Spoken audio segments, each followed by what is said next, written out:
There is no statutory right to end a Dubai tenancy early. There is a contract, there may be a break clause, and there is always a negotiation. Tenants who abandon the property lose that negotiation before it starts. Tenants who propose a structured exit usually keep most of their money. Start from the uncomfortable truth, because everything sensible follows from it. A fixed-term tenancy binds both sides for the term. The law that protects you from arbitrary eviction is the same law that holds you to the year you signed. A new job in Riyadh, a school place across town, a rent that suddenly feels heavy. None of these dissolve the contract. So the question is never, can I leave? You can always leave. The question is, what leaving costs, and that is decided in one of two places, your contract or a negotiation. The contract first. Look for a break clause, an early termination provision. The Dubai standard, where it exists, is notice plus a penalty, commonly 60 days written notice and 2 months rent, though your clause is whatever your clause says, if you have one. Read it exactly, the notice period, how the penalty is calculated, whether the deposit is inside or outside it. A clean break clause, followed to the letter, is the cheapest exit there is, and the honest recommendation is often simply pay it, follow it precisely, leave cleanly. Not every cost is a dispute. No break clause is where the negotiation begins, and here is the insight that shapes it. Your landlord's real loss is not your departure, it is vacancy. Every month the unit sits empty costs him the number you were paying. The day a replacement tenant signs, his loss largely collapses, which means everything you can do to shorten the vacancy is money on your side of the table. Proper notice, cooperation on viewings, marketing the unit while you're still in it. In a market where units relet in weeks, a tenant offering all of that, plus 1 month's rent as settlement, is frequently offering the landlord a better outcome than the contract itself would deliver. Coup refinements sharpen the proposal further. The first is replacement, offering to source the next tenant yourself with the landlord's consent and on his terms, turns your departure into his seamless handover.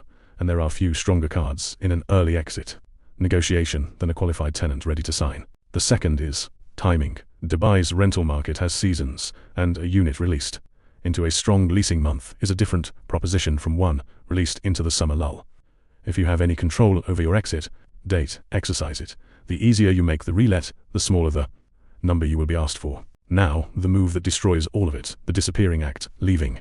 The keys with the guard, cancelling the checks, flying out. Understand what you leave behind, post-dated checks, that will be presented, a documented arrears claim, and a landlord with every incentive to pursue it, because your deposit stopped covering the damage months ago. Abandonment does not end the tenancy. It ends your ability to negotiate the tenancy's end, and it swaps a 2-month conversation for a liability that follows you. The structured attempt in an early exit file is the difference between I'm leaving and here is how you lose nothing. The position read establishes what you actually owe under your clause, or what the realistic settlement range is without one. The resolution letter puts a concrete proposal in front of the landlord. Notice, access for viewings, a named settlement figure, a defined response window, everything documented, so the handover is clean and the deposit conversation is already framed. Landlords accept these proposals at a very high rate for the same reason. Throughout this series, the letter offers a better outcome than the fight does. That is the step before you file, applied to a dispute that hasn't happened yet, which is the best time to resolve anything. Dispute.a operates that attempt at a fixed fee. The details are on the site. The sequence still has its honest branches. If the clause is clear and fair, pay it. That is the walkaway, and it is fine.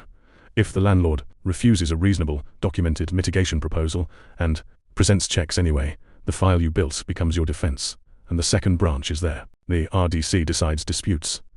Most disagreements don't need deciding, they need resolving. And an early exit, proposed properly, usually resolves before it ever becomes a disagreement at all. Escalation is a decision, not a default. Next episode, the 5 words landlords say every day that have no legal force whatsoever. I'm not renewing your contract.